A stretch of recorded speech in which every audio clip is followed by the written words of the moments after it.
आंतरराष्ट्रीय महिला दिनानिमित्त विद्यावर्धिनी संस्था तसेच वुमन डेव्हलपमेंट सेल आणि IQXC यांच्या संयुक्त विद्यमाने रंगभेद निर्मित स्त्रियांची शतपत्रे या विशेष अभिवाचन कार्यक्रमाचं आयोजन करण्यात आलं।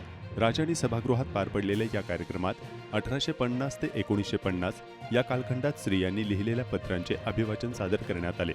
या काळातील स्त्रियांच्या भावना, संघर्ष, सामाजिक परिस्थिती आणि विचार विश्व यांचा प्रभावी आविष्कार या कार्यक्रमातून उपस्थितांना अनुभवायला मिळाला। या उपक्रमाचे संपादन आणि संकलन डॉक्टर स्वाती कर्वे यांनी केले असून कार्यक्रमाची संकल्पना आणि दिग्दर्शन विलास पगार यांचे होते।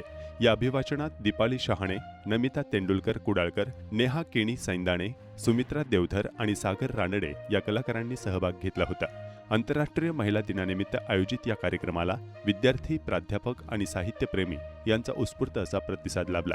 स्त्रियांच्या ऐतिहासिक अनुभवांचे जतन आणि समाजापुढे मांडण्याचा हा प्रयत्न प्रेरणादायी ठरल्याचे मत उपस्थितांनी व्यक्त केले।